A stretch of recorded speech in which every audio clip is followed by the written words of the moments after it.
ఎవరండి అంటే ఫిలిప్పు బర్తలోమయి. చెప్పండి, ఫిలిప్పు బర్తలోమయి యేసు ప్రభు శిష్యులు. గత వారం మనం యాకోబు యోహాను జీవితాలను మనం ధ్యానించాం. ఈరోజు మొదటి వర్తమానంలో కూడా మనం యోహాను రాసిన ప్రకటన గ్రంథంలో నుండి కొన్ని అద్భుతమైన విషయాలు మనం అర్థం చేసుకొని ప్రభుని ఆరాధించాం. అయితే ఈరోజు మనం ధ్యానించబోయే జీవితాలు ఫిలిప్పు బర్తలోమయి. నేను గత వారం ఓ మాట చెప్పాను, మీకు ఎంతమంది జ్ఞాపకం ఉందో. దేవుడు మన జీవితంలో ఒక కుమ్మరి వలె పనిచేస్తాడు. ఆయన కుమ్మరి అయితే మనము జిగట మన్ను కదండి. మామూలుగా మన్నుగా ఉన్నప్పుడు అది దేనికి పనిచేయదు. అయితే అదే మన్నుని ఒక కుమ్మరి ఏం చేస్తాడంటే దాన్ని బాగా తొక్కి నలిపి నీటిలో పెట్టి ముద్దగా చేసి దాన్ని ఒక చక్రం మీద పెట్టి గిర్రమని తిప్పి ఏం చేస్తాడు, ఒక మంచి పాత్రగా చేస్తాడనమాట. అప్పుడు అది కాల్చిన తర్వాత అది స్థిరమైన మంచి పాత్రగా అయిన తర్వాత దాన్ని వాడుకుంటారనమాట. ఉపయోగపడే పాత్రగా దాన్ని చేస్తాడు. సో మన్నుని ఆయన అనుకున్న షేప్లోకి తీసుకొస్తాడు, ఆయన అనుకున్న రూపంలోకి తీసుకొస్తాడు ఒక కుమ్మరి. అలాగే దేవుడు కూడా మన్ను లాంటి మనల్ని ఆయన పిసికి మెత్తన చేసి ఆయన అనుకున్న రూపాన్ని మనలో తీసుకొచ్చి అప్పుడు ఆయన పాత్రగా నన్ను ఆయన ఏం చేస్తాడు, వాడుకుంటాడు. నిజానికి ఇక్కడ ప్రభు యొక్క శిష్యుల పేర్లు మనం చూస్తున్నాం. ఒక్కొక్కరి జీవితాన్ని మనం గమనిస్తే ఎవరు కూడా దేవుని పరిచర్య చేసే లక్షణాలు ఎవరికి కూడా లేవు. పేతురు, ఆయనకు కోపము భయం కూడా. అటు యాకోబు యోహాను, వాళ్ళకు విపరీతమైన కోపాలు, గొప్పలు కోరుకునే వ్యక్తులు అనమాట. వాళ్ళు ఎంత గొప్పలు కోరుకున్నారంటే, యేసుప్రభు నీకు అటు ఇటు 2 కుర్చీలు వేసే, ఆ 2 మాత్రం మావే.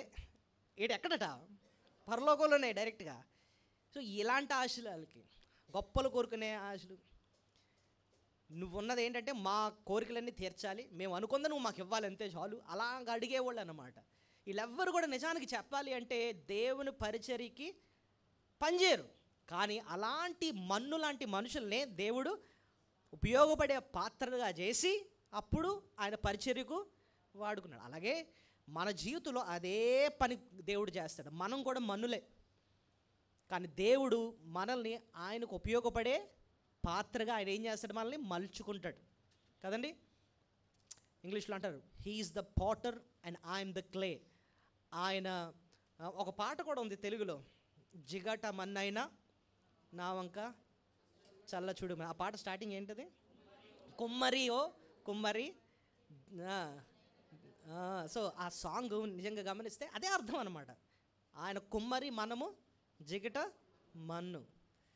సో దేవుడు వీరిని, అలాగే మన్ను లాంటి వీరిని ఒక కుమ్మరిగా ఆయన మంచి పాత్రగా చేసి వాడుకున్నాడు. సో మనం ఇలాంటి వాక్యాలు వింటున్నప్పుడు ప్రభువా నేను కూడా మన్నే, ఎందుకు పనిచేయను, కానీ నన్ను నీకు ఉపయోగపడే పాత్రగా చేయి తండ్రి అన్నట్టు మనం అడగాలన్నమాట.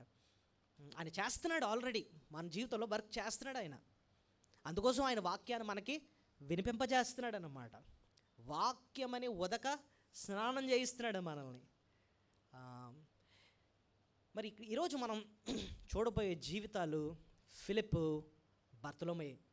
వీళ్ళిద్దరిని జీవితాన్ని మనం గమనించబోతున్నాం. వీళ్ళిద్దరు ఎవరండి అంటే మంచి స్నేహితులు. యాకోబు యోహానేమో అన్నదమ్ములు, కానీ ఫిలిప్పు బర్తలోమయి మాత్రం స్నేహితులు. మీరు ఫిలిప్పు అంటే ఒక పేరు బాగానే ఉంది, బర్తలోమయి అన్న వెంటనే ఇంతకీ ఈయన ఎవరండి అని మీరు పెద్ద క్వశ్చన్ వేయవచ్చు. ఎందుకంటే ఆయన పేరు ఎక్కడే కనపడుతుంది. బర్తలోమయి అన్న నథానేల్ అన్న ఒకటే. మళ్ళీ ఒకసారి అంటే ముందే క్లారిటీ ఇవ్వడానికి చెప్తున్నా, బర్తలోమయి అన్న నథానేల్ అన్న ఒకటే అన్నమాట. యాక్చువల్లీ నథానేల్ పేరు ఏంటంటే బర్తలోమయే నథానేల్.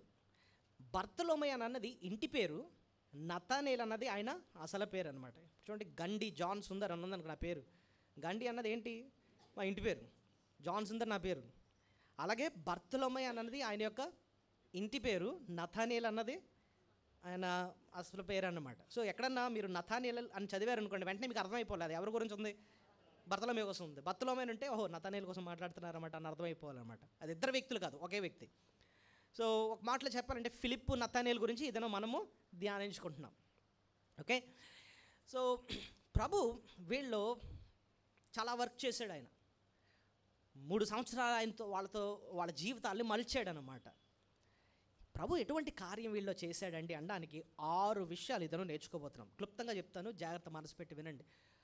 6 విషయాలు, 6 రకాలుగా ఆయన పనిచేశాడు అనమాట. మొట్టమొదటిది ఆయన చేసింది ఏంటండి అని చూస్తే, దేవుని వాక్యం తెలుసుకోవాలన్న అపేక్ష వాళ్ళు పెట్టాడు. చెప్పండి, దేవుని వాక్యాన్ని తెలుసుకోవాలన్న అపేక్ష అపేక్ష అంటే అర్థం ఏంటి? ఆశ, డిజైర్. ఆశ గల ప్రాణాన్ని ప్రభు ఏం చేస్తాడు? తృప్తిపరుస్తాడు. అసలు ఆశ పెట్టేది కూడా ఎవరు తెలుసా అండి? దేవుడే. సో మనం ఆ ఆశ, ఎటువంటి ఆశ వీళ్ళలో ఉంది ఈ ఫిలిప్పు నతానేల్లో అని చూస్తే, వాక్యాన్ని తెలుసుకోవాలన్న ఆశ. అప్పటికి యేసు ప్రభు ఇంకా పరిచయం అవ్వలేదు వాళ్ళకి, కానీ దానికంటే ముందే వాళ్ళకి వాక్యం తెలుసుకోవాలన్న ఆశ ఒకటి బయలుదేరింది వాళ్ళు. ఎక్కడ చూసారండి ఇది అని చూస్తే మీరు చూడండి, యోహాను సువార్త 1వ అధ్యాయంలో మనకి వీళ్ళ జీవితం కనపడుతుంది. మనకి యోహాను సువార్త 1వ అధ్యాయం ఎక్కడ మనకు కనపడుతుంది అంటే 43 నుంచి కనపడుతుందండి. చూడండి, మరునాడు ఆయన గలిలయకు వెళ్ళగోరి ఫిలిప్పును కనుగొని నన్ను వెంబడింపమని అతనితో చెప్పాను. ఫిలిప్పు బెత్సెయ వాడు అనగా ఆంద్రెయ, పేతురు అనువారి పట్టపు కాపురస్తుడు. ఫిలిప్పు నతానేలును కనుగొని ధర్మశాస్త్రములో మోషేయు ప్రవక్తలు ఎవరిని గురించి వ్రాసిరో ఆయనను కనుగొంటిమి. ఆయన యోసేపు కుమారుడైన నజరేతునకు యేసు అని అతనితో చెప్పాను. అందుకు నతానేలు, నజరేతులో నుండి మంచిదేదైనా రాగలదా అని అతను అడుగగా, వచ్చి చూడమని ఫిలిప్పు అతనితో అనెను. యేసు నతానేలు తన ఎదురుగా వచ్చి చూచి, ఇదిగో ఇతడు నిజముగా ఇశ్రాయేలుడు, ఇతని యందు ఏ కపటము లేదని అతన్ని గురించి చెప్పాను. నన్ను నీవు ఎలా ఎరుగుదువని నతానేలు ఆయనను అడుగగా, యేసు, ఫిలిప్పు నిన్ను పిలువక మునిపే నీవు ఆ అంజూరపు చెట్టు క్రింద ఉన్నప్పుడే నిన్ను చూచితనని అతనితో చెప్పాను. చాలు, దాని తర్వాత చదువుదాం. ఈ చిన్న కాన్వర్జేషన్లో మనకు ఫిలిప్పుకి నతానేలుకి వాక్యాన్ని నేర్చుకోవాలి, వినాలి, తెలుసుకోవాలన్న అపేక్ష ఉందని ఎలా చెప్పారండి అని అంటే మనకు క్లియర్గా కనపడుతుంది. చూడండి, ప్రభు ఫస్ట్ ఎవరిని కనుక్కున్నాడు? ఫిలిప్ని కనుక్కున్నాడు. ఫిలిప్పు కనుక్కొని, ఫిలిప్పు నన్ను వెంబడించానన్నాడు. ఫిలిప్పు వెంటనే వెళ్ళి తన ఫ్రెండ్ అయినా నతానేలు అంటే ఎవరు? బర్తలోమే. అర్థమైంది మీకు? అందుకోసం అందాక లిస్ట్ చదివినప్పుడు కూడా ఫిలిప్పుకి బర్తలోమికి పక్కన పెట్టారు పేర్లు. ఓకే, సో ఈ నతానేలును కనుక్కొని నతానేలుకి చెప్తున్నప్పుడు, ప్రభుని గురించి పరిచయం చేస్తున్నప్పుడు ఎలా చెప్పాడు ఇప్పుడు చూడండి. 45 ఫిలిప్పు నతానేలు కనుగొని ధర్మశాస్త్రంలో మోషేయు ప్రవక్తలు ఎవరిని గురించి వ్రాసినో ఆయనను కనుగొంటిమి. ఆయన యోసేపు కుమారుని నజరేయుడు యేసు అని అంది. చూడండి, ఫిలిప్పు నతానేలుతో చెప్పినప్పుడు దేనికోసం మాట్లాడాడు తెలుసా?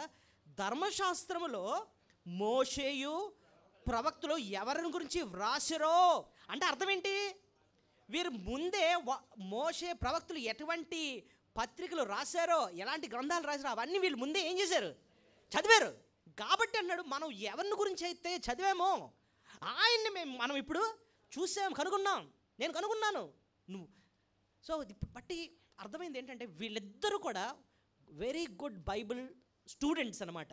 వాళ్ళిద్దరూ ముందు నుంచి వాళ్ళకి ఏ ఆశ ఉందంటే వాక్యాన్ని మనం చదవాలి, వాక్యంలో ఏ సత్యం ఉందో మనము తెలుసుకోవాలన్న ఆ డిజైర్ అంటారు, లేదా తెలుగులో చెప్పాలంటే అపేక్ష ఉందన్నమాట. ఓకే, ఒక వ్యక్తి రక్షింపబడ్డాడు అంటేనండి ఆ వ్యక్తిలో బయలుదేరే లక్షణం ఏంటో తెలుసా అండి? వాక్యం తెలుసుకోవాలన్న అపేక్ష. ఎందుకంటే ఇది దేవుని మాటలు కదా. ఇంకోటి చూడండి, ఇప్పుడు ఆ డిస్కషన్ అలాగ అయింది, దాని వెంటనే నతానేలు కూడా రెస్పాన్స్ చూడండి. నజరేతు నుండి ఎక్కడ 46 45 చివరిని ఏమంటాడంటే, యేసు నజరేయుడగు యేసు అని అతనితో చెప్పాను. అందుకు నతానేలు, నజరేతులో నుండి మంచిదేదైనా రాగలదా అని అతనితో వెంటనే రివర్స్ క్వశ్చన్ వేసాడు అనమాట. చదువుకున్న వాళ్ళు ఏం చేస్తారు? క్వశ్చన్ వేస్తారు. సో అదేంటిది, ఈ మెస్సయ్య రావాలంటే ఎక్కడి నుంచి రావాలి? మీకా 5:2 ఏముంది? బెత్లెహేము, ఎఫ్రాతా, యోధా వారి కుటుంబంలో నువ్వు స్వల్పమైన దానివై ఉన్నను, ప్రజలను, ఇశ్రాయేలును నా ప్రజలు ఏలును, అధిపతి నీలో నుండి వచ్చును అని చెప్పి మీకా 5:2 ఏముందంటే మెస్సయ్య రావాలంటే ఎక్కడి నుంచి రావాలి?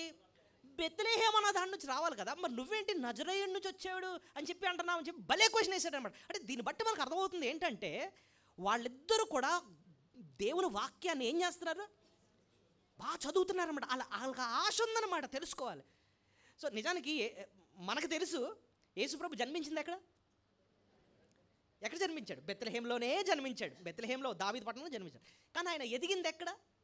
నజరేతులో ఎదిగాడు అన్నమాట.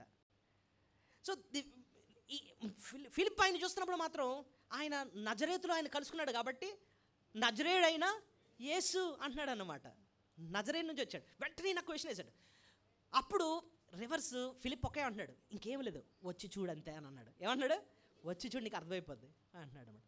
సో మొత్తం మీద ఇక్కడ మనకు అర్థమైంది ఏంటంటేనండి, ప్రభు ఒకరిని ఆయన వైపు ఆకర్షించుకునేటప్పుడు ఆయన ప్రక్రియ ఎలా ఉండదు, ఆయన పద్ధతి ఎలాగంటే ముందు ఆశ పెడతాడు.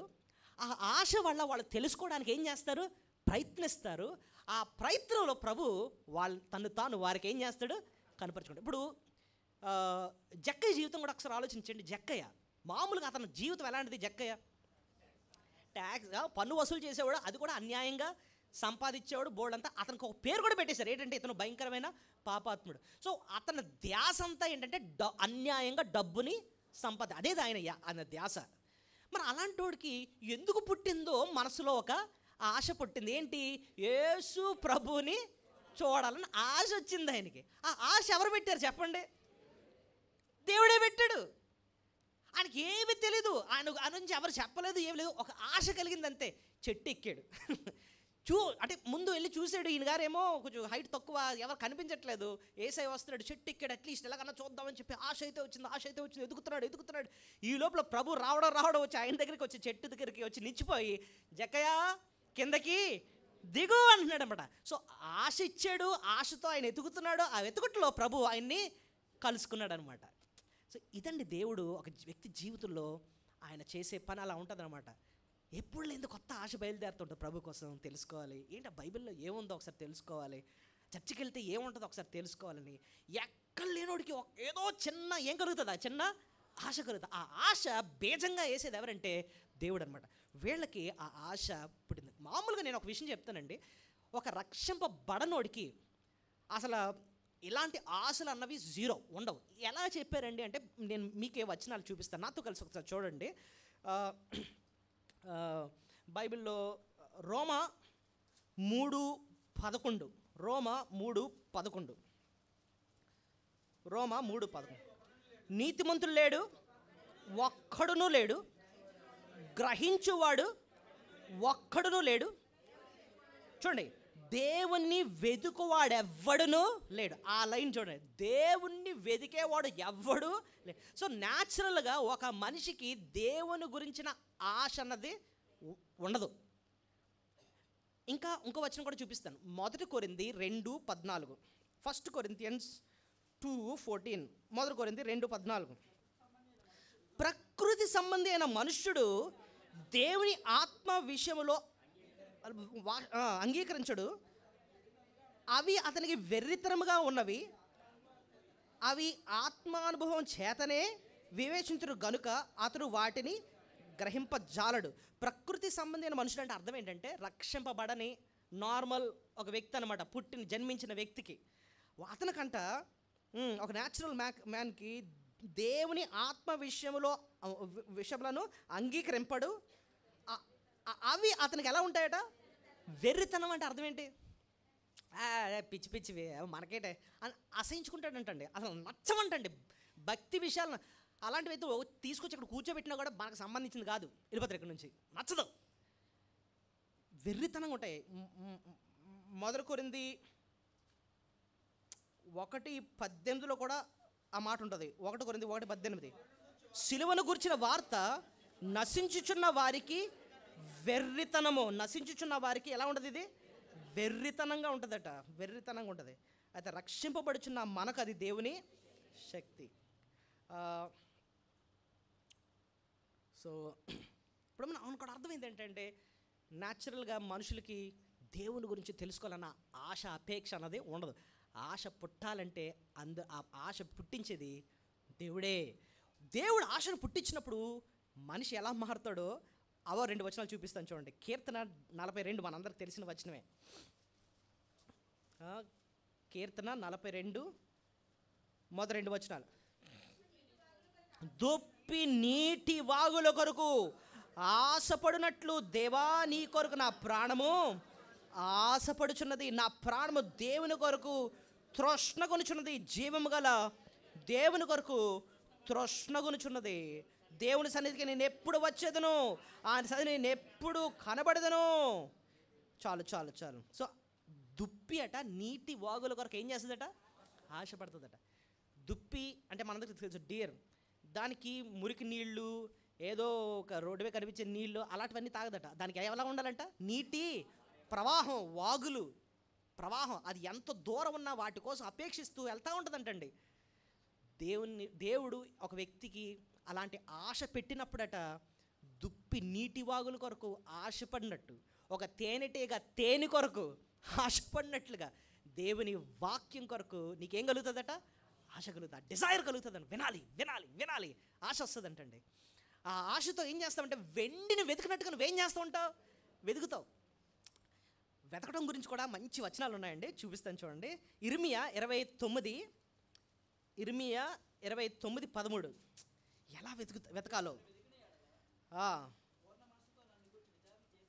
ఇర్మియా 29:13 చదవండి. మీరు నన్ను వెతికిన ఎడల, పూర్ణ మనసుతో నన్ను గురించి విచారం చేసిన ఎడల మీరు నన్ను కనుగొందురు. సో ఎలాగ వెతకాలట? మనం పూర్ణ మనసుతో ఆయన్ని విచారించాలి, వెతకాలి. వెండిని వెతికినట్టు దాన్ని వెతికిన ఎడలని ఎక్కడ రాసి ఉంటుందంటే సామెతల్లో ఉంటుందండి. సామెతలు 2వ అధ్యాయము మొదటి 5 వచనాలు. నా కుమారుడా, నీవు నా మాటలు అంగీకరించి నా ఆజ్ఞని నీ వద్దకు దాచుకుని ఎడల, జ్ఞానం నాకు నీ చెవి యొగ్గి హృదయపూర్వకంగా వివేచన అభ్యసించిన ఎడల, తెలివికై మొర్రపెట్టిన ఎడల, వివేచనకై మనవి చేసిన ఎడల, వెండిని వెతికినట్లు దాన్ని వెతికిన ఎడల, దాచబడిన ధనమును వెతికినట్లు దాన్ని వెతికిన ఎడల, యెహోవా యందు భయభక్తులు కలిగి ఉండుట ఎట్టిదో నీవు గ్రహించదవు. దేవుని గురించిన విజ్ఞానము నీకు దేవుని గురించి విజ్ఞానం ఎప్పుడు వస్తుందట? అక్కడ రాసిన మాట ఏంటి? వెండిని వెతికినట్లు నువ్వు వెతకాలి, ఇంకా దాచబడిన ధనమును నువ్వు వెతికినట్లు నువ్వు వెతకాలన్నమాట.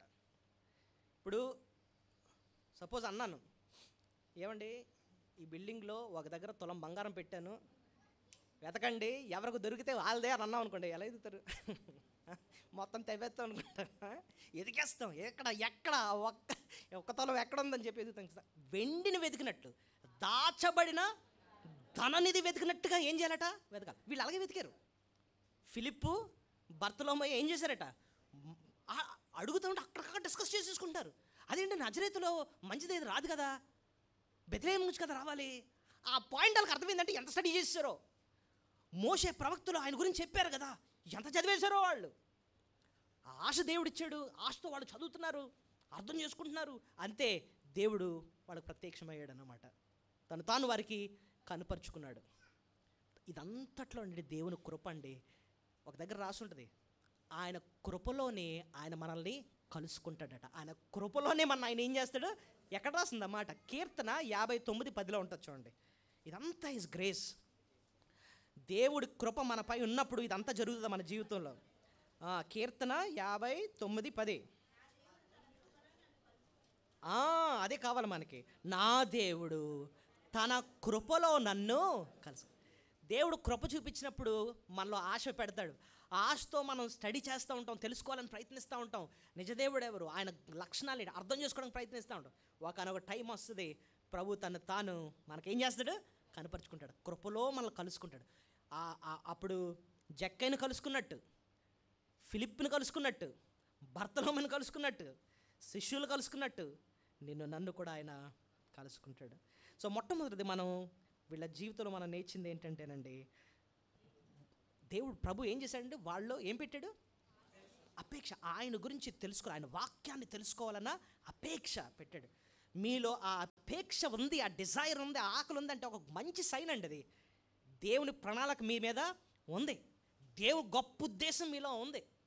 ఒకసారి కొంతమందితో మాట్లాడుతూ ఉంటాను, నిజానికి వాళ్ళు అంత చదువులు లేదండి, అంత పెద్ద డిగ్రీలు లేవు, అంత పెద్ద చదువులు చదవలేదు, కానీ వాళ్ళతో వాక్యం గురించి మాట్లాడుతున్నప్పుడు ఏంటో బాబు చెప్పిందల్లా బురకెక్కేస్తుంది ఏంటి, ఎందుకంటే వాళ్ళు ఏముంది వాక్యం తెలుసుకోవాలన్నా ఆశ. ఒకసారి ఆరాధన చేస్తున్నప్పుడు వింటూ ఉంటాను అనమాట, చెప్పిన మెసేజ్ దడేమని దింపేస్తున్నారు. ఎంత ఆశ ఉంటే అంతగా అర్థం చేసుకుంటారు చెప్పండి, అంత మనసు పెడతారు. ఒక 1 hour మనసు తిప్పకుండా అలాగ చెప్పే ప్రతి పాయింట్ని కూడా మనసును ఎక్కించేసుకోవాలన్న ఆశ ఉంది చూసారా. దేవుడు ఆశ పెడితే తప్ప అది మీలో రాదది. సో ఆ డిజైర్ దేవుడు పెడతాడండి, ఆ డిజైర్. నేను వాక్యం ధ్యానించేటప్పుడు స్టార్టింగ్లో కొత్తగా ఇంకా వాక్య పరిచర్యలోకి వచ్చినప్పుడు దేవుడిని అదే అడిగాను, ప్రభువా నువ్వు నాకు ఆశ ఇస్తే తప్ప నేను వాక్యాన్ని కూర్చొని శ్రద్ధగా చదవలేను, నాకు ఆశ దయచేయండి, బాగా తెలుసుకోవాలని అపేక్ష దయచేయండి. అప్పుడే నేను కూర్చుంటాను ముందు, లేకపోతే అయిష్టంగా తప్పదన్నట్టు అలా కూర్చోవడం నాకు ఇష్టం లేదు. ఆ ఇష్టం అపేక్ష నువ్వే నాకు దయచేయి. దేవుడు ఇచ్చాడు. సో నిజమైన విశ్వాసిగా మనకుండే ఒక గొప్ప లక్షణం ఏంటంటే ఫిలిప్పికి బర్తలోమికి దేవుడు ఇచ్చినట్టుగా వాక్యం తెలుసుకోవాలన్నా అపేక్ష ఇస్తాడనమాట. సో రెండోది మనం చూద్దాం. రెండోది ఫిలిప్పిలో కనిపించిన ఇంకో లక్షణం ఏంటండి అని అంటే, తాను తెలుసుకున్న తర్వాత తన స్నేహితుడికి సువార్త చెప్పే ఆ లక్షణాన్ని దేవుడు ఇచ్చాడు. తన స్నేహితుడికి సువార్తను చెప్పే లక్షణం ఇచ్చాడు. అది ఎలా చెప్పారండి? యోహాను సువార్త 1వ అధ్యాయానికి మళ్ళీ వెళ్ళిపోతాం. బర్తలోమయికి లేదా నతానేలుకి ఎవరు చెప్పారు ప్రభుని గురించి? ఎక్కడ రాసింది? 43కి వెళ్ళిపోతాం. మరునాడు ఆయన గలిలయకు వెళ్ళగోరి ఫిలిప్పును కనుగొని నన్ను వెంబడింపని అతనితో చెప్పాను. ఫిలిప్పు బెత్సయేవాడు అనగా ఆంద్రెయ పేతురు అనువారి పట్టణం కాపురస్తుడు. ఫిలిప్పు నతానేలును కనుగొని ధర్మశాస్త్రంలో చాలు ఫిలిప్పుకు ప్రభుతో అన్యోన్యత ఏర్పడింది. ప్రభు ఫిలిప్పుని రక్షించుకున్నాడు, తాను కనుపరుచుకున్నాడు. ఫిలిప్పుకి అర్థమైపోయింది ఈయన మెస్సయ్య అని. అంతే, పరుగున ఇచ్చి తన స్నేహితుడికి చెప్తున్నాడు అన్నమాట. ఇతరులకి సువార్త చెప్పే లక్షణం దేవుడే ఇవ్వాలి. మీరు గమనించారా? ఆంద్రియ రక్షింపబడ్డాడు, వెంటనే ఎవరికి చెప్పాడు? వెళ్ళి పేతురుకి చెప్పాడు కదండి. ఆంద్రియ గురించి చెప్తాడు చెప్పాను. సమరయ స్త్రీ రక్షింపబడింది, వెంటనే ఏం చేసింది? తను ఊరోళ్ళకి అందరికి వెళ్ళి చెప్పేసింది. సో ఇక్కడ మనకు అర్థమవుతుంది ఏంటంటే, ఒక వ్యక్తి రక్షింపబడ్డాడంటే, రుచి చూశాడంటే ఇతరులకి చెప్పకుండా ఉండలేడన్నమాట. ఆ లక్షణం కూడా మనము ఒక విశ్వాసలో చూస్తాం. యేసు ప్రభువే ఆ లక్షణాన్ని మనలో పెడతాడనమాట. రుచి చూశాను, నేను ఉండలేను, ఇంకా నేను అర్జెంటుగా నా తోటి వారికి ఆ సువార్తను చెప్పాలంతే. సో ఈ ఒక విశ్వాసకి అలాంటి లక్షణం ఉంటుందని అపోస్తుల కార్యములు 4:20 కూడా మనం చూస్తాం. చూడండి, అపోస్తుల కార్యములు 4వ అధ్యాయము 20వ వచనం. మేము కన్నవాటిని విన్నవాటిని చెప్పక ఉండలేమని వారితో ఉత్తరమిచ్చిరి. ఏంటట? వారు కన్నవాటిని విన్నవాటిని చెప్పకుండా ఉండలేం. చూడండి, గొర్రెల కాపర్లు ఏం చేశారు? వారు కన్నవాటిని విన్నవాటిని ఏం చేశారు? ప్రచురం చేశారు, అంతే, చెప్పేశారు, అంతే. ప్రభువుని రుచి చూసిన నువ్వు ఇతరుల గురించి చెప్పకుండా ఉండలేం. చెప్పట్లేదంటే మనకు ఆ రుచి తెలియదు అనమాట. ఇంకా రుచి తెలిస్తే, చూడండి, మీరు ఎక్కడికైనా వెళ్ళారండి, మంచి భోజనం తిన్నారు, చాలా బాగుంది, ఏం చేస్తాం? పక్క నుండి కెలికి మరి చెప్తాం, ఈసారి మాత్రం అక్కడికి వెళ్ళు, చాలా బాగుంది, బాగుండాడు, మటన్ కర్రీ అబ్బాబాబాబాబా చాలా బాగుంది, వర్ణిస్తున్నాడు కూర్చొని. ఏరా పోను పొట్ల కట్టి తీసుకురావచ్చు కదా ఒక ప్యాకెట్ అంటే, ఎందుకు రుచి చూశాడు కాబట్టి. రుచి చూసాడు చెప్పేస్తున్నాడు అనమాట. ప్రభువుని రుచి చూస్తేనండి ఏం చేస్తాం? చెప్పేస్తాం. ఇప్పుడు ఇంతకీ పాయింట్ ఏంటంటేనండి, చెప్పిన తర్వాత వెంటనే వినలేదు. ఎవరు? నాథానేలు 4 క్వశ్చన్లు వేస్తున్నాడు. నజరేతులోంచి ఏదైనా వస్తుందా, మంచిదేనా వస్తుందా అది అంటే, నేను నమ్మను, నువ్వు చెప్పింది నేను నమ్మను అంటే ఆయన ఇచ్చిన రిప్లై ఏంటి తెలుసా? ఒకే మాట అన్నాడు. ఏమన్నాడు? మీరే చదవండి యోహాను సువార్త. నజరేతు నుంచి మంచిది ఏదైనా రాగలదా అని అంటేనట వచ్చి చూడమని చెప్పండి. ఆ లైన్ చెప్పండి, నాకు భలే నచ్చిందండి ఆ మాట. ఏమన్నాడు చెప్పండి?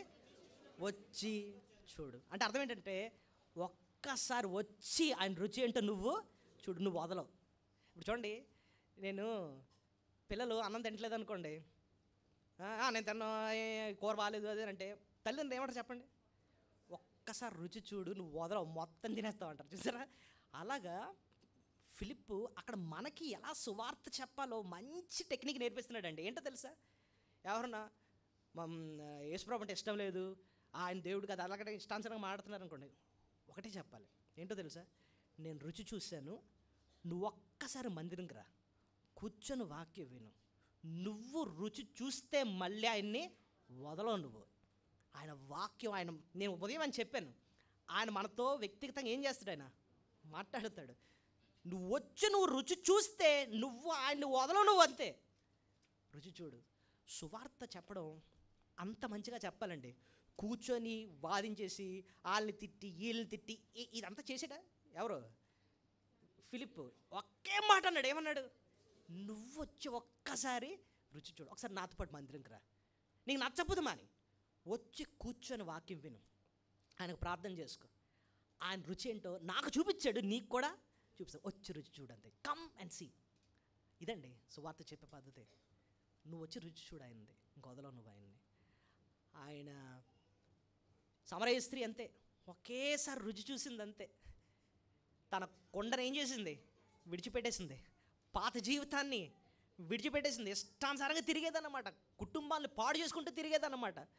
పాపాత్మురాలు అనమాట. ఎవరు ఆమెతో ఉండడానికి కూడా ఇష్టపడి అంత భయంకరంగా బ్రతుకుతూ జీవించింది. ఆయన రుచి చూసింది, పాత జీవితాన్నిలాగా విడిచిపెట్టేసింది. తన జీవితమే మారిందన్నమాట. చెప్పేస్తుంది ఇతరులకి, వచ్చి రండి మీరు కూడా వచ్చి ఆయన్ని రుచి చూడండి అంటుందన్నమాట. సో ఏమండి, ఇక్కడ కూడా మనం ఈ రెండో పాయింట్లో ఇంకోటి అర్థం చేసుకోవచ్చు. ఏంటంటే, ఫిలిప్పు వినండి, ఫిలిప్పు తన స్నేహితుడికి ఈ సువార్త చెప్పాడు.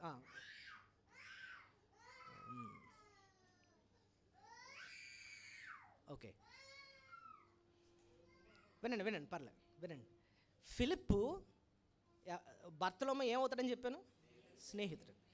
తన స్నేహితుడికి వెళ్ళి సువార్తను చెప్పాడు. ఓకే, ప్రభుని గురించి చెప్పాడు. అక్కడ మనకు నేర్పిస్తున్న పాఠం ఏంటో తెలుసా? మనం మన స్నేహితుడికి ఏం చేయాలి? సువార్త చెప్పాలి.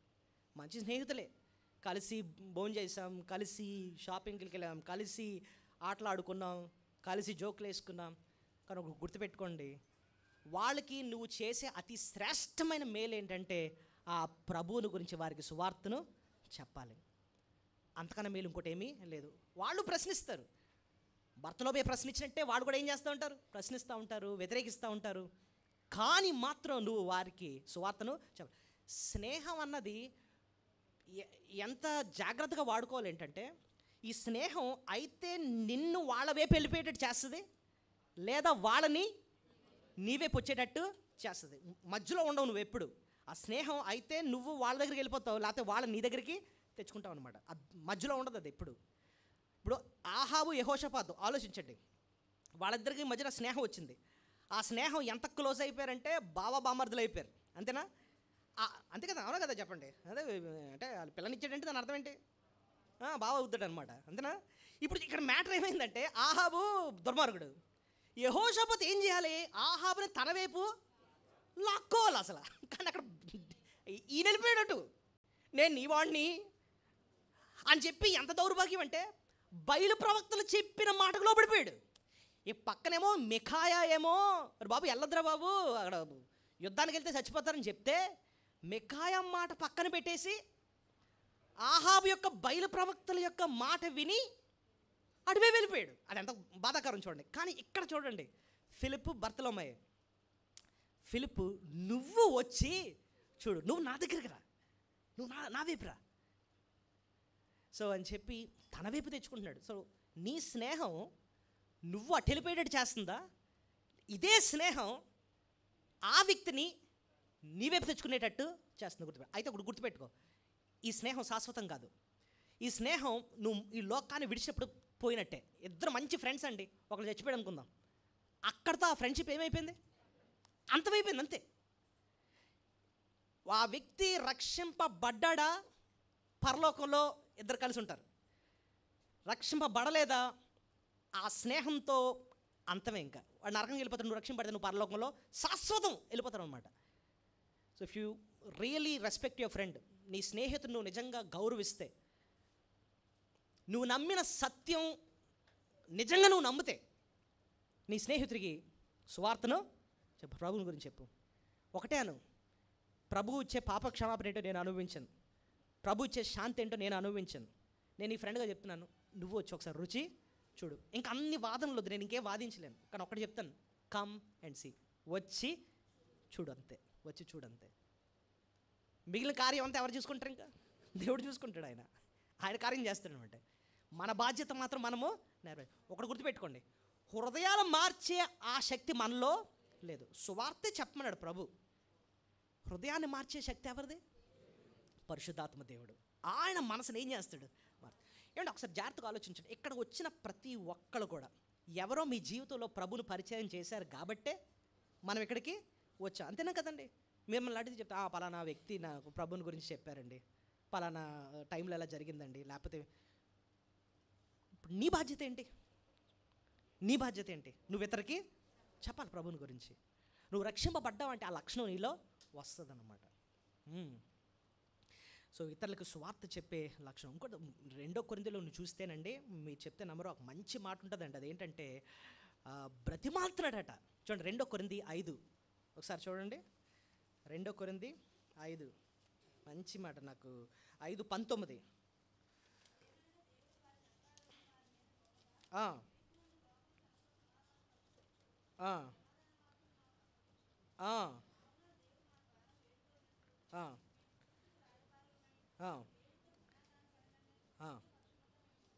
బ్రతిమాలు కొంచున్నాం. ఏం చేస్తున్నాడంటండి? బతిమాలుతున్నాడంట. సో సువార్త చెప్పేటప్పుడు ఏం చేయాలి? వాదించాలా, బతిమాలాలా? లేకపోతే అవతలని అంటే రెచ్చగొట్టే మాటలు మాట్లాడాలా, లేకపోతే బ్రతిమాలాలా? చెప్పండి. బ్రతిమాలు. వచ్చి దయచేసి ఒక్కసారి మందిరంకి వచ్చి చూడు, నువ్వు ఎన్నో చేస్తున్నావు కానీ నీకు శాంతి లేదు, నీకు తెలుసు కదా. ఒక్కసారి మందిరంకి వచ్చి ఆ ప్రభు రుచి ఏంటో నువ్వు చూడు. నువ్వే వదలవు. నేను ఇంతకుముందు వ్యతిరేకించిన వాడినే, కానీ ఆయన దగ్గరికి వెళ్ళిన తర్వాత ఆయన ఇచ్చే పాప క్షమాపణ ఏంటో, ఆయన ఇచ్చే నిత్య జీవం ఏంటో నేను అనుభవిస్తున్నాను. ఆయన మనతో మాట్లాడతాడు. ఆయన ఆ ధైర్యం వేరు, ఆ శాంతి వేరు. ఒక్కసారి రుచి చూడు అంటాం అనమాట. కీర్తన గ్రంథం 145లో ఒక తరం వారట ఇంకో తరానికి చెప్పారటండి ప్రభుని గురించి. చూడండి, ఫస్ట్ 145:4 కీర్తన 145:4. ఒక తరము వారు మరి ఒక తరము వారి ఎదుట నీ క్రియలను కొనియాడుదురు. అంటే అర్థం ఏంటి? ఒక తరం వారు ఇంకో తరం అంటే అర్థం ఏంటి? ఒక తరం వారు ఇంకో తరానికి చెప్పడం అంటే, తండ్రి తన కొడుకులకి ప్రభుని పరిచయం చేస్తున్నాడు. ఒక తరం అలా అయిపోయింది, ఆ తరం వారు. సో మీరు గుర్తుపెట్టుకోవాలి, మీ బిడ్డలకి ప్రభుని ఏం చేయాలి? మీరు పరిచయం చేయాలి, సువార్త చెప్పాలన్నమాట. వాళ్ళు చదువుకుంటున్నారండి, వాళ్ళకి ఇప్పుడు ఎందుకంటే అలాంటివన్నీ. అదేంటి? దానికంటే ముఖ్యం ఏదంటే ప్రభువుని పరిచయం చేయడం. నాన్న, నా జీవితంలో జరిగిన అతి శ్రేష్టమైన మేలు ఏంటంటే నాకు ప్రభుతో వ్యక్తిగత సంబంధం ఏర్పడింది. నీకు ప్రభుతో వ్యక్తిగత సంబంధం ఉండాలి. ఆయనే మనల్ని నడిపిస్తాడు ఈ లోకంలో. ఆయన ఇచ్చే ధైర్యం వేరు. డబ్బు కాదు నన్ను ఇంతవరకు తీసుకొచ్చింది, ప్రభు నన్ను ఇంతవరకు తీసుకొచ్చాడు. ఏమి చిల్లి గవ్వలు లేనప్పుడు కూడా ఆయన నన్ను నడిపించేశాడు, అంతే. ఆయన మన ధైర్యం. మన దావీదు అదే అంటాడు, ఆయన నా అతిశయాస్పదం అన్నాడా లేదండి? ఆయనే నాకేంటి? అతిశయాస్పదం. నా సింహాసనం కాదు, నాకేమీ లేదు, చేతిలో వడిసలు తప్ప ఏమి ఉండేది కాదు నా దగ్గర. ఆయనే నా అతిశయం. నాకు ఇచ్చినవన్నీ కూడా ఆయన ఇచ్చాడు. సో అదే మనం నేర్చుకుంటున్నాం. ఒక తరం వారు ఇంకో తరానికి చెప్పాలండి. సో పౌలు ఇంకో దగ్గర అంటున్నాడు, ప్రభు ప్రేమే నన్ను బలవంతం చేస్తుంది. ప్రభు ప్రేమ నన్ను ఏం చేస్తుంది? సువార్త చెప్పాలని బలవంతం చేస్తుంది. ప్రభు ప్రేమ నేను రుచి చూశాను, ఆయన గురించి చెప్పాలి అంతే. సో సరే, అది రెండో శ్రేష్టమైన పాఠం మనము చూసాం. ఏంటండి రెండో పాఠం? మొదటి పాఠం ఏంటి ఇంతకీ? దేవుని వాక్యం తెలుసుకోవాలన్న అపేక్ష దేవుడు ఇచ్చాడు. రెండోది ఇతరులకు సువార్తను చెప్పే అలాంటి ఆశను దేవుడు ఇచ్చాడు. ఓకే. మూడోది, దేవుడు ఫిలిప్పుతో ఏంటి, బర్తలోముతో ఏంటి, సూటిగా వారితో మాట్లాడాడు. మూడోది, ప్రభు మనతో ఏం చేస్తాడంటే సూటిగా మనతో ఏం చేస్తాడు? మాట్లాడతాడు. ఫిలిప్పుతో ఆయన అంటాడు, ఫిలిప్పు నన్ను వెంబడించు అంటున్నాడు. ఏమన్నాడు? ఫిలిప్పు నన్ను వెంబడించు. అలాగే నతనేలు తీసుకొచ్చినప్పుడు నతానేలుతో కూడా దేవుడు సూటిగా ఆయన మాట్లాడాడు. చూడండి ఒకసారి ఇక్కడ మళ్ళీ యోహాను సువార్త 1వ అధ్యాయము 43లో ఏమో ప్రభు ఫిలిప్పుతో మాట్లాడినట్టు మనం చూస్తాం. మరునాడు ఆయన గల్లియోకు వెళ్ళగోరి ఫిలిప్పును కనుగొని నన్ను వెంబడింపమని అతనితో చెప్పాను. ఎవరితో చెప్పాను? అతనితో చెప్పాను. అంటే ఫిలిప్పుతో డైరెక్ట్గా ప్రభు ఏం చేశాడు? మాట్లాడాడు. ఫిలిప్పు నన్ను వెంబడించు. అలా కిందకి వెళ్ళిన తర్వాత ఫిలిప్ ఏమో నతానీలకు చెప్పాడు వచ్చి చూడని. ఇప్పుడు 47లో చూడండి, 47 నుంచి దేవుడు నతానీలతో ఎలా మాట్లాడతాడో ఇక్కడ మనకు కనబడుతుంది.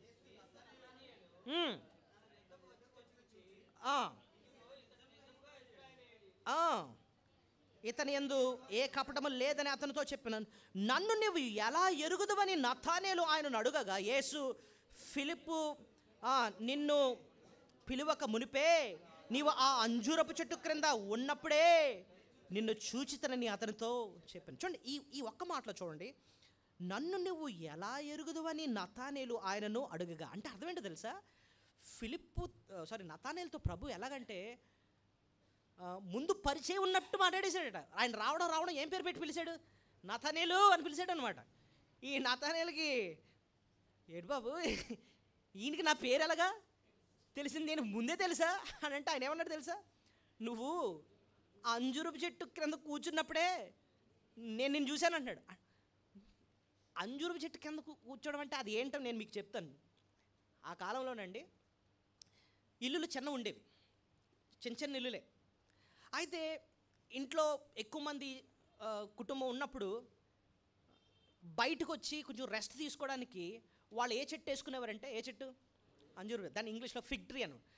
అది ఎలాగ ఉంటాయంటే ఒక 15 ఫీట్, అంటే ఒక 15 అడుగుల వెడల్పైన ఈ బ్రాంచెస్ని ఏమంటాం, కొమ్మలు ఉంటాయి అన్నమాట. చాలా గుబురుగా ఉంటుంది.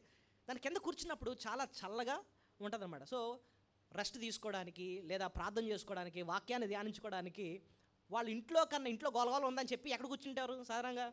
ఈ అంజూరపు చెట్టు కింద కూర్చొని ధ్యానించుకునేవారు అనమాట. ఇప్పుడు ఫిలిప్పు నతానేలు కనుక్కున్నప్పుడు కూడా లేదా కలిసినప్పుడు కూడా ఆయన ఎక్కడ కూర్చున్నాడు? అంజూరపు కూర్చొని నేను అనుకుంటున్నాడు అక్కడ ప్రార్థన చేసుకుంటున్నాడేమో, వాక్యాన్ని ధ్యానిస్తున్నాడేమో.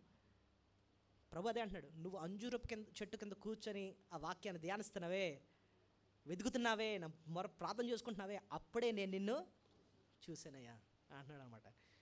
నతానేలు అల్లిపోయాడు అనమాట.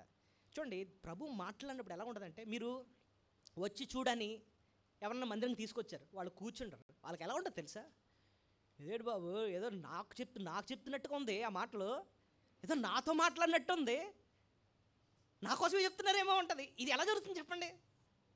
అది పరిశుద్ధాత్మ దేవుని కార్యం అనమాట. నీ మనసులో ఏముందో దేవునికి తెలుసు. నేను ఉదయం మాట చెప్పాను, సేవకుడు దేవుని చేతిలోని నక్షత్రం. ఆయన 7 నక్షత్రాలు ఆయన చేతిలో ఉన్నాయంటండి. ఈ నక్షత్రాన్ని ఆయన చేతిలో పట్టుకొని సేవకుడిని సిద్ధపరిచి 2 అంచులు గల శక్తి గల ఖడ్గం లాంటి ఆయన వాక్యాన్ని నోటన పెట్టి నీ దగ్గరికి ఆయన తీసుకొస్తాడు. నతానేలు అలా ఉండి, ఇదేంటిది, నేనలా నీకు తెలుసు, నాతో మాట్లాడుతున్నావేంటి? ప్రభు మాటలో అలా ఉంటాడు, నీతో సూటిగా మాట్లాడతాడనమాట. నా బ్రతుకంతా బయట పెట్టేశాడు. ఎవరంటారు అన్నమాట? సమరయ స్త్రీ. ఏంటి నా జీవితం అంతా నువ్వు బయట పెట్టేశావు, నేను నా రహస్య జీవితం అంతా బయట పెట్టేశావు, నాతో అంతా సూటుగా మాట్లాడావు, ఈయన మెస్సయ్య కాడా అని చెప్పి అంటదన్నమాట. నతానేలు ఇంకా చూసి ఆయన అన్న మాట చూడండి, 48 49 నతానేలు, బోధకుడా నీవు దేవుని కుమారుడువు, ఇశ్రాయేలు రాజు అని ఆయన ఉత్తరం ఇచ్చాడు. ప్రభు అలా మాట్లాడినప్పుడు ఆయన రెస్పాన్స్ చూడండి. ఇంకా నువ్వు దేవుని కుమారు అంటే నువ్వు దేవుడివి. దేవుని కుమారు అంటే అర్థం ఏంటంటే దేవునితో సమానుడు అని అర్థం.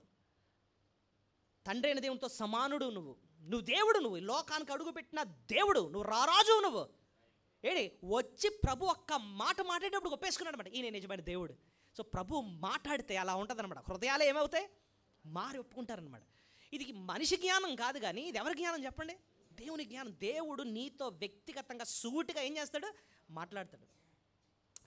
అంతే. ప్రభు అంటాడు, నువ్వు ఇది ఇంకా స్టార్టింగే, నువ్వు నాతో ప్రయాణం చేస్తావు కదా, గొప్ప కార్యాలు చూస్తావు. ఏమంటాడు చూడండి, 51వ వచనం, 50 చదువు. అందుకు యేసు, ఆ అంజరపు చెట్టు క్రింద నిన్ను చూచిందని నేను చెప్పినందువల్ల నీవు నమ్ముచున్నావా? వీటికంటే గొప్ప కార్యములు చూతువని ఆయనతో చెప్పాను. ఏం చూస్తావు నువ్వు? గొప్ప కార్యాలు. నువ్వు ప్రభువుని నమ్ముకొని ఆయనతో చేసే ప్రయాణం మన జీవితంలో దేవుడు ఏం చేస్తాడండి? చెప్పండి మాట. గొప్ప కార్యాలు చూస్తాం, ఆశ్చర్య కార్యాలు చూస్తాం. ఆశ్చర్యకార్యాలు ఏంటండి? నా జీవితం, నేను ఎక్కడి నుంచి వచ్చాను, అన్నీ ఆశ్చర్యమేనండి. ఒక ఆయన అన్నాడు, ఏమండి నా జీవితం సాక్ష్యం చెప్తే దానికో టైటిల్ పెట్టాలని ఉందండి, అది పుస్తకం రాద్దాం అనుకుంటున్నానండి. ఏంటి బాబు ఇంతకీ టైటిల్ అంటే? అద్భుతాలు. ఏంటట?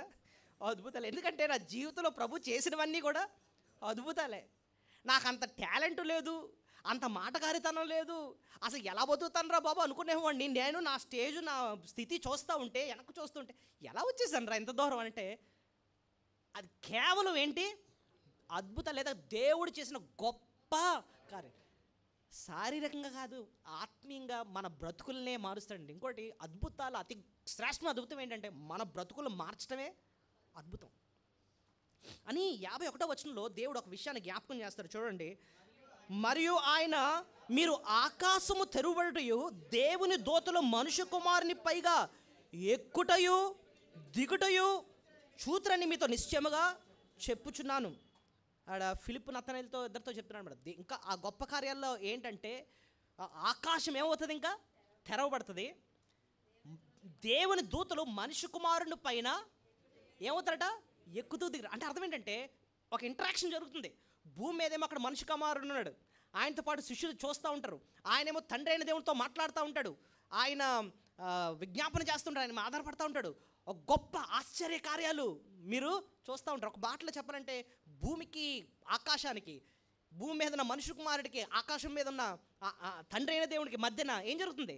ఒక సంభాషణ జరుగుతుంది. నిజానికి పరలోకం ఉన్న దేవునితో కనెక్షను జరగాలి అంటే మనిషి కుమారుని ద్వారానే అన్న మాట కూడా మా ప్రభు ఇక్కడ చెప్తున్నాడు. సో ఇది చదువుతున్నప్పుడు, ఈ వచనం చదువుతున్నప్పుడు మీకు ఒక కళ గుర్తు రావాలి.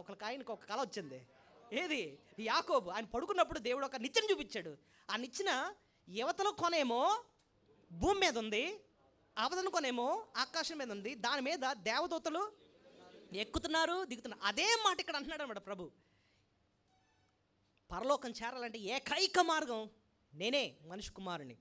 నేను పరలోకంతో కనెక్షన్ నేనే, నా ద్వారానే ఎవడన్నా పరలోకానికి చేరాలి. నీ జీవితంలో ఆశ్చర్యకార్యాలు జరగాలి అంటే నా ద్వారానే జరగాలి. యాకోబుకి దేవుడు అలాగ చూపించాడు. యాకోబుని ప్రభు ఇశ్రాయేలుగా ఏం చేశాడు? మరి తన బ్రతుకునే మార్చాడు. నతానేలు కూడా అంటున్నాడు, ఫిలిప్తో కూడా అంటున్నాడు, నీ బ్రతుకులు కూడా నేనేం చేస్తాను? అలాంటి అద్భుత కార్యాలు నువ్వు చూస్తావు అంటున్నాడు అనమాట. అలాంటి స్టేట్మెంట్లు ఎందుకు మాట్లాడతానండి వీళ్ళతో అంటే, వాళ్ళు అప్పుడే బాగా చదివేసుకున్నారు. దేన్ని? ధర్మశాస్త్రాన్ని బాగా చదివారు కాబట్టి ఆ విషయాలు ప్రభు తీసుకొస్తున్నాడు అనమాట. సో మొత్తం మీద ప్రభు సూటిగా వ్యక్తితో ఏం చేస్తూ ఉంటాడు? ఆయన మాట్లాడుతున్నాడు. నతానేలు అని పిలిచాడు ఆయన. దేవుడు నిన్ను నన్ను కూడా ఆయన జ్ఞాపకం చేసుకుంటాడు. వ్యక్తిగతంగా సూటిగా నీతో నాతో ఆయన మాట్లాడతాడు. 3 విషయాలు నేర్చుకున్నాం. 4వది, ప్రభు ఫిలిప్పు నతానేలు వారి విశ్వాసాన్ని కూడా పరీక్షించాడండి. వాళ్ళ విశ్వాసాన్ని ఏం చేస్తున్నాడు? పరీక్ష. అది 4. దేవుడు మన జీవితంలో కూడా అప్పుడప్పుడు పరీక్షలు పెడతాడు. ఏం పెడతాడు? ఇప్పుడు స్కూల్లో జాయిన్ అయ్యారండి, టీచర్ గారు అడుగుతారు, బాబు నేను చెప్తుంది బాగా అర్థమవుతుందా అని అన్నారు అనుకోండి, పిల్లలందరూ ఏమంటారు, అబ్బాయి అర్థం అవ్వట్లేదు అంటారు. ఏమంటారు, అబ్బో చాలా బాగా అర్థమైపోయింది బాబు అని చెప్పి చెప్తా. అప్పుడు ఏం చేస్తారు టీచర్ గారు, ఇప్పుడు నేను చిన్న టెస్ట్ పెడతాను, అందరు పుస్తకాలు మూసేయండి, పేపర్లు తీయండి, ఇదిగో క్వశ్చన్ నెంబర్ 1 అని అంటారు అనమాట. అప్పుడు 10 మార్కులకి 1, 2 వస్తున్నాయి అనుకోండి, ఏరా ఇందాకేమన్నావు, బాగా అర్థమైంది అన్నావు, ఏటి 0 ఏంటి అని అంటే అసలు రంగు బయటకు వచ్చింది అనమాట. అంటే పరీక్ష ఏం చేస్తుంది, మన మన స్థితి ఏంటో మనకి చూపిస్తుంది అనమాట. మనం ఎంత ఎదిగామో, లేదు మంచి మార్కులు వస్తున్నాయి అనుకోండి, దాని అర్థం ఏంటంటే మనం బాగా ఎదుగుతున్నాం, జ్ఞానంలో ఎదుగుతున్నాం. ప్రభు కూడా మన విశ్వాసానికి ఏం చేస్తుంటాడు, పరీక్ష పెడతాడు. ఇక్కడ ఫిలిప్కి చిన్న పరీక్ష పెట్టాడండి. అదేంటో మనం చూద్దాం. యోహాను సువార్త 6వ అధ్యాయం, యోహాను సువార్త 6వ అధ్యాయము 5-6 వచనాలు. యోహాను సువార్త 6వ అధ్యాయం 5-6 వచనాలు. కాబట్టి యేసు కన్నులెత్తి బహుజనులు తన యొద్దకు వచ్చుట చూచి, వీరు భుజించుటకు ఎక్కడి నుండి రొట్టెలు కొని తెప్పించమని ఫిలిప్పును అడిగాను, కానీ ఏమి చేయనయ్యుననో తాను ఎరిగి ఉండి అతన్ని పరీక్షించుటకు అలాగూ అడిగాడు. అడగడం కూడా డైరెక్ట్గా ప్రభు ఒకళ్ళని అడిగాడు. ఎవరిని అడిగాడు, ఫిలిప్పునే అడిగాడు. అతన్నే పరీక్షించడానికి అడిగాడు. ఏంటి, అక్కడ ఎంతమంది ఉన్నారట, బోల్డ్ మంది, బహుజనం ఉంది, ఎంత చూడండి, ఎక్కడ రాస్తుందండి,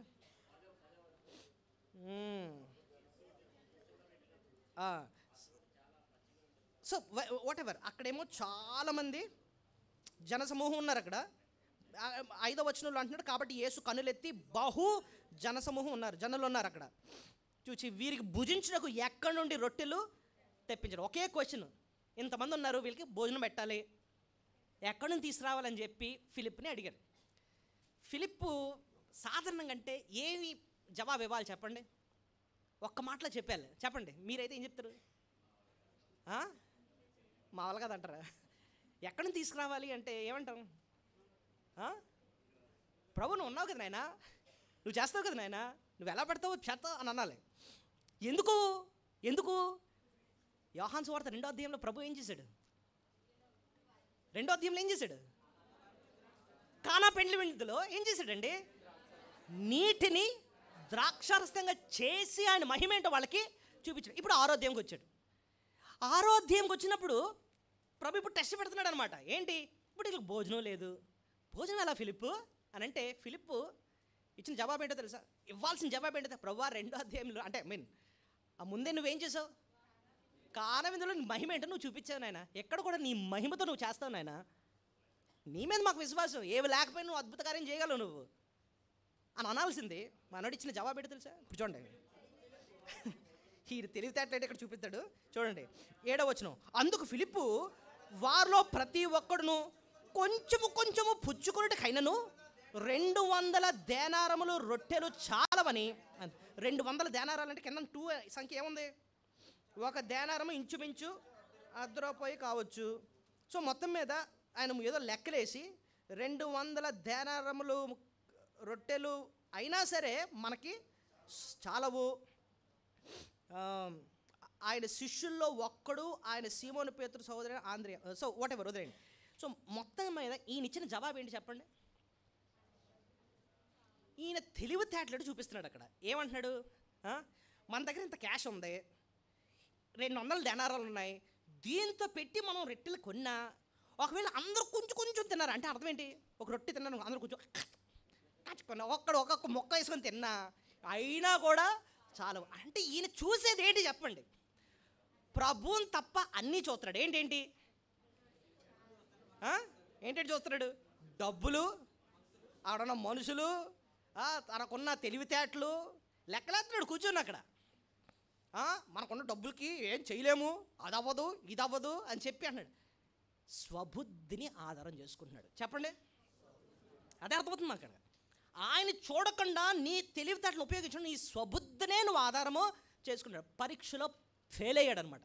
విశ్వాసి మాట్లాడాల్సిన జవాబు ఏంటో తెలుసా అక్కడ, ఇవన్నీ కాదు నాయన, నువ్వు ఉన్నావు కదా నాయన, మా బ్యాంకులో రూపాయలు లేకపోవచ్చు, కానీ నువ్వున్నావు కదా నాయన, నువ్వు కదా మమ్మల్ని నడిపించేది, భూమి మీదకి తీసుకొచ్చింది నువ్వే అన్నావు. ఆకాశ పక్షులు చూడుడి, విత్తవు, కోయవు, కొట్లలో కూర్చుకొనవు, వాటిని నువ్వేం చేస్తున్నావు? పోషిస్తున్నావు. మీరు వాటికంటే శ్రేష్ఠులు కారా అని చెప్పి ఎంత మంచి మాటలు అన్నా. ప్రభువా, నువ్వున్నావు కదా నాయన మాకు పోషించడానికి. నువ్వు అంటున్నావు మాకు ఏది అవసరం, ఏమి తిందుమో, ఏమి త్రాగుదమో, ఏమి ధరించుకుందామో వాటి గురించి మీరు చింతించొద్దు. మీ పరలోకపు తండ్రికి మీకేంటి అవసరమో అవి తెలియను అని ఇంత మంచి మాటలు అన్న దేవుడు, పోషకుడు, సర్వలోకాన్ని పోషిస్తున్న దేవుడే నువ్వు మాకున్న తర్వాత ఎంత గొప్ప దేవుడివి. ఇంకా దేన్ని ప్రభా మాకు చింత, నువ్వు చేస్తావంతే. అలాగ అనాల్సినోడు అంటాడు మన వల్ల అవ్వదు. ఎందుకంటే మన దగ్గర ఎన్ని ఉన్నాయి డబ్బులు? 200 దేనాలు ఉన్నాయి. ఒక్కొక్క దేనారం ₹1. అంటే దాని అర్థం ఏంటంటే ఎంత 100 రూపాయలు ఉన్నాయి మన దగ్గర. దేనికి పని చేయవు. ఫిలిప్పు విశ్వాసంలో ఓడిపోయాడు అనమాట. విశ్వాస పరీక్షలు దేవుడు మన జీవితంలో కూడా ఇలాగే పరీక్ష పెడతాడండి. నువ్వు నన్ను చూస్తున్నావా, నీ తెలివితేటలు చూసుకుంటున్నావా? నువ్వు నన్ను చూస్తున్నావా, నీ జ్ఞానాన్ని చూస్తున్నావా? నన్ను చూసుకుంటున్నావా, నీ అందాన్ని చూసుకుంటున్నావా? నన్ను చూస్తున్నావా, నీ ఉద్యోగాన్ని చూస్తున్నావా? దేవుడు అలా పరీక్ష పెడతానే ఉంటాడన్నమాట మన జీవితంలో. బైబిల్లో ఎంతమందికి దేవుడు పరీక్షలు పెట్టాడండి? కమాన్. అబ్రహామును కరెక్టే. ఏంటి తనకున్న పరీక్ష ఏంటో తెలుసా? ఆయన వాగ్దానం చేశాడు ఏంటంటే, నేను నీకు సంతానాన్ని ఇస్తాను. ఒక పక్కన చూస్తే మృతతుల్యం అంటండి. మృతతుల్యం అంటే అర్థం ఏంటంటే శారాకి బిడ్డలు పుట్టే అంత అవకాశమే లేదన్నమాట. ఈయనకి ముసలోడయ్యాడు అనమాట. అసలు బిడ్డలు పుట్టరు. క్లినికల్గా ఆలోచిస్తే ఇంపాసిబుల్. కానీ అక్కడ ఒక మాట ఉంటుంది, అబ్రహాము యెహోవాను దేవుణ్ణి నమ్మెను, అది అతనికి నీతిగా. ప్రభువా నిజానికి మృతులే, కానీ నువ్వు మాట ఇచ్చావే, నువ్వు చేస్తావు. ఎలా చేస్తావు నాకు, ఎందుకంటే నువ్వు మాట ఇచ్చి నెరవేర్చే దేవుడు. మమ్మల్ని పోషిస్తాను, మమ్మల్ని నడిపిస్తానన్నావు. ఎలా చేస్తావు మాకైతే తెలీదు. కొండల తట్టు నా కన్నులు ఎత్తుచున్నాను, నా సహాయం ఎక్కడి నుంచి వచ్చును? యెహోవానే నాకు సహాయం. ఆయన భూమి ఆకాశంలో సృష్టించిన దేవుడు. We look to you lord. కొండల వైపు కాదు మేము చూసేది, దేని వైపు కాదు, మీ వైపు చూస్తున్నాం. దేవుడు పరీక్ష పెడతాడండి. మనం ఒక్కొక్కసారి అండి ఏమీ లేని స్థితిలో ఉన్నప్పుడు, అంటే ఒకానొక టైంలో నిజానికి తినడానికి కూడా సరిగ్గా తిండి ఉండేది. అలాంటి స్థితిలో నిజంగానే విశ్వాసంలో చాలా ఉన్నతంగా ఉండేవాళ్ళం. దేవుడే మాకు దిక్కండి అన్నట్టుగా ఉండేవాళ్ళం. డబ్బులు జోబులకు వచ్చిన తర్వాత, ఉద్యోగము, ఒక ఇల్లు, ఇవన్నీ కట్టేసుకొని కొంచెం స్థిరపడిన తర్వాత ఇప్పుడు మన దృష్టి ఎటు నుంచి ఎటు వెళ్ళిపోతుంది? అమ్మో మనకు లేవు, ఎలా బతకాలండి, ఇదిలే. అరే ఎంతవరకు ఎలా వచ్చేసావు నువ్వు? ఏమీ లేనప్పుడు దేవుడు నిన్ను అద్భుతంగా పోషించాడే, అవన్నీ ఎందుకు మర్చిపోయావు నువ్వు? ఇప్పుడు 4 వచ్చిన తర్వాత ఇప్పుడు ఇవి చూసేసుకుంటున్నావా నువ్వు? వాడే గుర్తుపెట్టుకోవాలి, దేవుడు నిన్ను పరీక్షిస్తున్నాడు. అన్నీ ఇచ్చినప్పుడు కూడా నువ్వు వాటి వైపు కాదు చూడాల్సిందే, ఇచ్చిన దేవుని వైపు. ఆయనే నాకు దిక్కు. ఇది ఒక రోజు ఉంటుంది, ఒకటి పోద్ది. ఇది కాదు నన్ను పోషించేది. నన్ను పోషించేది ఎవరు? దేవుడు. విశ్వాసానికి ప్రభు ఏం పెడుతున్నాడు? మనకి పరీక్ష పెడుతున్నాడు. రూత్ అండి, నాకు రూతు నిజంగా ఎంత సవాల్ అంటేనండి, తన ఎదురుకుండా ఓర్పా ఉంది, తన తోటి కోడలు అన్నమాట. నేను వెళ్ళిపోతాను మోయాబుకి, ఎందుకంటే ఈ నయోమితో వెళ్ళాను అనుకో, ఆవిడే దిక్కులేదు, పరిగి ఏరుకుంటుంది. పరిగి ఎవరు ఏరుకుంటారంటే, తిండి లేని వాళ్ళు, అడుక్కున్న వాళ్ళు ఏం చేస్తారు? పరిగి ఏరుకొని తింటారు. నేను వెళ్ళానంటే నా జీవితం పాడైపోద్ది, పరిగి ఏరుకొని బతకాలి. నేను మోయాబు వెళ్ళిపోతాను, ఎందుకంటే అక్కడ మంచి లైఫ్ ఉంటుంది, మంచి ఫ్యూచరు. కానీ రూత్కి పెద్ద సవాల్ అనమాట. నయోమి కూడా అంటారు, నువ్వు వెళ్ళిపో, నువ్వు వెళ్ళిపో, నువ్వు వెళ్ళిపో, నీ తోటికోళ్ళతో ఓర్పాతో పాటు నువ్వు కూడా వెళ్ళిపో, నువ్వు బాగుపడతావు అంటుంది. ఇప్పుడు రూత్ ఒక నిర్ణయం తీసుకొని, నాకు మోయాబా బెత్లెహేమా, పాప జీవితమా నా దేవుడికి లోబడ్డమా, నిర్ణయం తీసుకోవాలన్నమాట. గొప్ప పరీక్ష తనకి. తనకి భవిష్యత్తు ఎలా ఉంది? బోయ వస్తాడు, నన్ను పెళ్లి చేసుకుంటాడు, అప్పుడు బోయ పొలవంతరికి నేను క్వీన్ అయిపోతాను, ఇవన్నీ ముందు తెలుసా? ఏమీ తెలియదండి, ఏమీ తెలీదు. ఇటు తిరిగిందంతే, నీ దేవుడే నా దేవుడు. నువ్వు ఎక్కడుంటావో అక్కడే నేను ఉంటాను, నువ్వు ఎక్కడ మృతి పొందుతావో అక్కడే నేను మృతి పొందుతాను. నా భవిష్యత్తు నాకు అనవసరం, నేనేమైపోతానో నాకు అనవసరం. దేవుడికి లోబడ్డా నాకు ముఖ్యం, ఆయన రెక్కల కిందకు వచ్చేయడం నాకు ముఖ్యం. మోయాబు రెక్కల కిందకి నేను వెళ్ళను, నా దేవుడిని రెక్కల కిందకి నేను వస్తాను. అంతేనండి. ఆయన రెక్కల కిందకు వచ్చింది. బోయజ్ ఒకే మాట అంటాడు, నువ్వు ఆయన రెక్కల క్రింద సురక్షితంగా ఉండడానికి వచ్చావు, ఆయన నీకు సంపూర్ణ బహుమానం ఇస్తాడు. ఆయన ఇస్తాడు నీకు సంపూర్ణ బహుమానం. ఆయన అది పరీక్ష అండి మన జీవితంలో. నీ దేవుడు ఒకటే. నీ బంధువులు దేవుడా? నీ బంధువులు ముఖ్యమా, దేవుడు ముఖ్యమా? నీ ఆస్తి ముఖ్యమా, దేవుడు ఏది నీ ఆధారం? దేని మీద నువ్వు ఆధారపడిపోతున్నావు అని చెప్పి దేవుడు మన జీవితంలో పరీక్ష పెడతా ఉంటాడు. ఫిలిప్కి అదే పరీక్ష అనమాట. ఫిలిప్, నువ్వు చాలా ఎదగాలి ఫిలిప్. ఎదురుకుండా నన్ను పెట్టుకొని నువ్వేది చూసుకుంటున్నావు? నీ తెలివితేటలో, నీ లెక్కలో, అది అవ్వదు ఇది అవ్వదు అంటున్నావు. నన్ను చూడలేదు నువ్వు, నేను కదా నేను నడిపించేది. నువ్వేది చూసుకుంటున్నావు? నువ్వు నీ భవిష్యత్తు కట్టుకుంటుంది దేని మీద? నీ స్వబుద్ధి మీద, నీ తెలివితేటల మీద. నీ తెలివితేటలు ఎందుకు పనిచేయవు? చూడండి, సామెతలు 3:5-6 వచనాలు చాలా ఇంపార్టెంట్ వచనాలు. సామెతలు 3:5-6 వచనాలు. సామెతలు 3:5-6 వచనాలు. అందరూ గట్టిగా చదవండి, మనసు పెట్టి చదవండి వచనం. సామెతలు 3:5-6 వచనాలు. నీ స్వబుద్ధిని ఆధారం చేసుకొనక నీ పూర్ణ హృదయముతో యెహోవా యందు నమ్మిక ఉంచుము. నీ ప్రవర్తన అంతటి యందు ఆయన అధికారమునకు ఒప్పుకొనుము. అప్పుడు ఆయన నీ త్రోవలను సరళం చేస్తాడు. ఆయన త్రోవల సరళం చేసి ముందుకు తీసుకెళ్ళిపోతాడు. సక్సెస్ ఇస్తాడు ఈ జీవితంలో. ఎప్పుడంటే నీ స్వబుద్ధిని నువ్వు ఆధారం. ఎస్, నువ్వు తెలివైన వాడివే, నీకు మంచి సర్టిఫికెట్లు సంపాదించావు, మంచి ఉద్యోగం సంపాదించావు, ఇదంతా బాగానే ఉంది, యు ఆర్ వెరీ స్మార్ట్. కానీ దాని మీద నువ్వు ఆధారం చేసుకోవద్దు. నా తెలివితేటలు కాదు నన్ను ముందుకు తీసుకెళ్ళేవి, నా ప్లాన్లు కాదు నన్ను ముందుకు తీసుకెళ్ళేవి. ఇవన్నీ పక్కన పెడతాను. దేవా, నువ్వే నాకు దిక్కు. నువ్వు నడిపిస్తేనే నేను ముందుకు వెళ్ళగలను. నువ్వు నడిపించకపోతే అడుగు కూడా నేను ముందుకి వేయలేను. సొలొమోను చాలా తెలివైనడు, జ్ఞానవంతుడు. ఒకే మాట అన్నాడు, ఎంత తెలివైనడు, కానీ ఆయన సెలవు లేకుండా భోజనం చేసి సంతోషించుట ఎవరికి సాధ్యం? నా తెలివితేటలు నాకు తిండి పెట్టవు, ఆయన పెట్టాలి నాకు తిండి అంటాడు అనమాట. ఆయన మీద ఆధారపడు. ఆయన మీద ఆధారపడే వ్యక్తి అయితే నువ్వు ఆయన్నే చూస్తావు. ప్రతిదానికి ఆయనలోనే జవాబు ఎదుగుతావు అన్నమాట. నీ తెలివితేటలు ఏంటి, నువ్వు దాచుకున్న డబ్బు ఏంటి, నువ్వు దాచుకున్న బంగారం ఏంటి, నువ్వు సంపాదించిన ఆస్తి ఏంటి, అన్నీ ఎక్కిరిస్తాయి. నువ్వు ఏవి నీకు సహాయం చేయవు. దేవుడు ఒక్కడే నీకు జవాబు అన్నమాట. ఫిలిప్కి అది ఇంకా రాలే, అది రాలే. కానీ బర్తలోమేయు మీరు గమనించండి, ప్రభు ఒకే మాట అన్నాడు, నువ్వు నాతో వస్తావు కదా, గొప్ప కార్యాలు చూస్తావు. ఏమంటాడు ప్రభు? ఏమన్నాడు? అయింది గొప్ప కార్యాలు. మీరు గమనిస్తే బర్తలోమేయు తర్వాత ఎక్కడ కూడా మాట్లాడాడు కనిపించదు. నతనేలు గురించి ఇంకెక్కడన్నా ఉంటుందండి బైబిల్లో? మీరు ఎతకండి, ఎక్కడ కనిపించదు. నేను అనుకుంటున్నాను బర్తలోమేయుకి పాయింట్ అర్థమైపోయింది.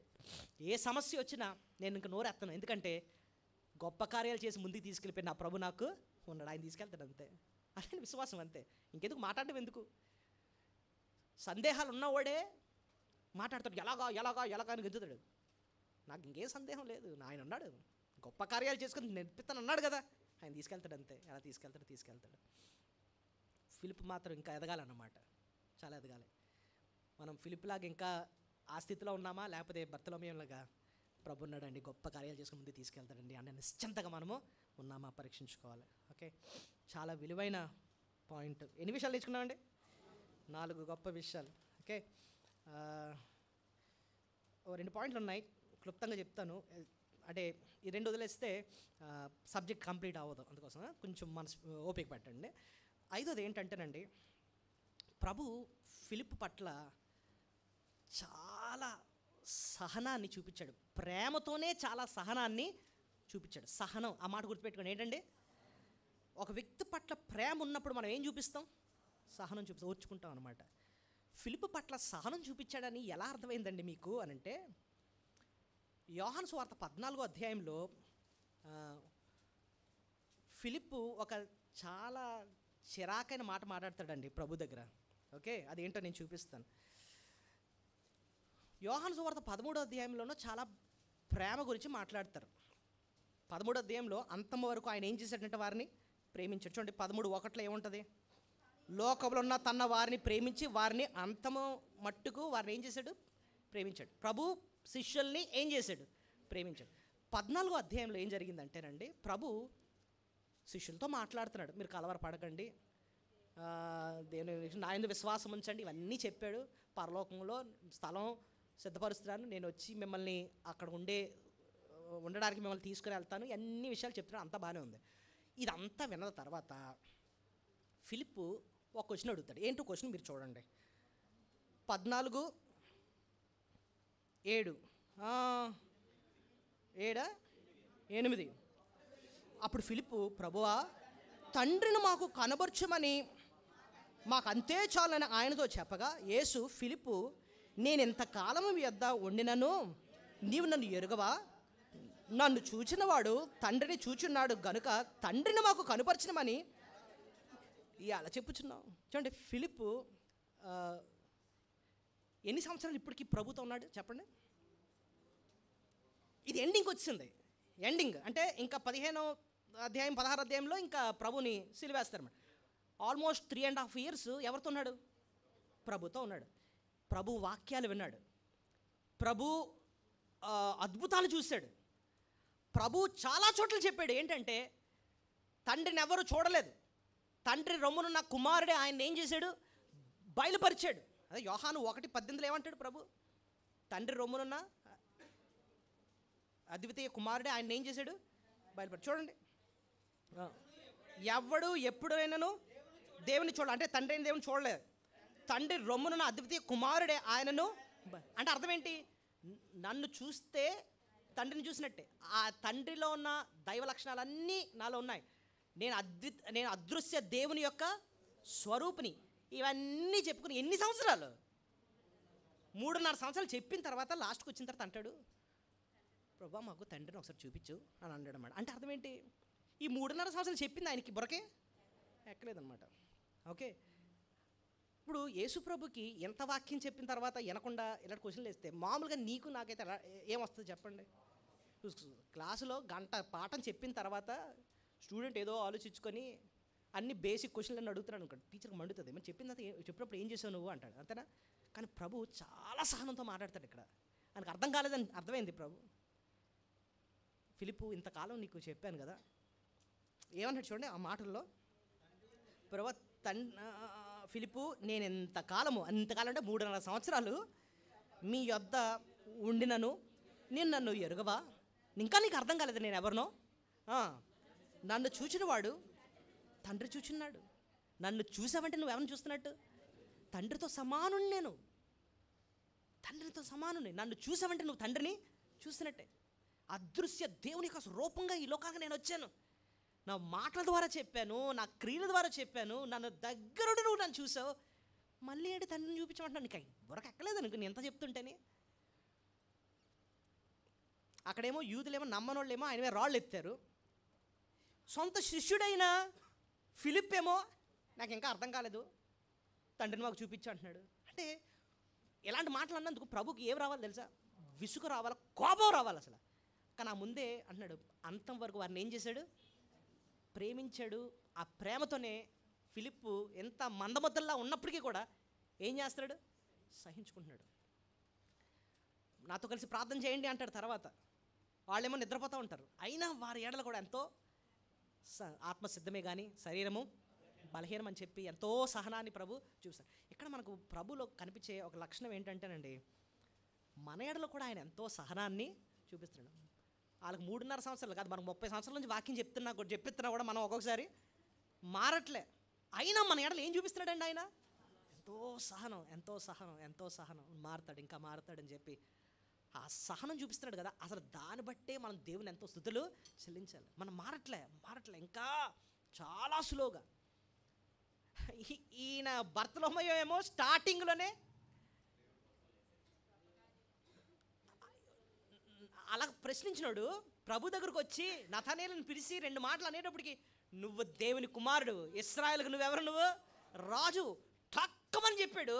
3.5 సంవత్సరాలు అయినా సరే ఫిలిప్ మాత్రం మాకు తండ్రిని చూపించవా అంటున్నాడు అన్నమాట. అంటే ఈయనకి ఇంకా బుర్రకి అయినా కూడా ఫిలిప్ ఎడల దేవుడు ఏం చూపిస్తాడు? ఎంతో సహనం. ఒక్కొక్కసారి కొంతమంది చాలా చురుగ్గా ఉంటారు, విశ్వాసంలో ముందుకి సాగిపోతూ ఉంటారు.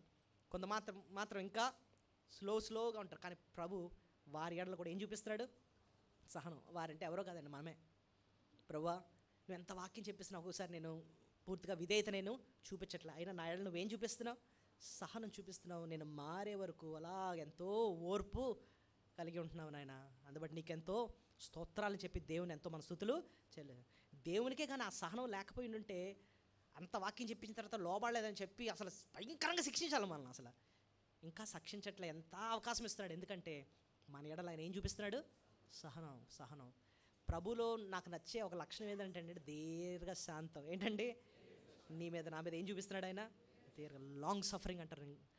అసలు దాన్ని బట్టే మనం ప్రభుని ఎంతో స్తుతులు చెల్లించాలి. ఇక్కడికి ఆపుదామండి, ప్రార్థన చేసుకుందాం. దయచేసి అందరూ మోకరించండి.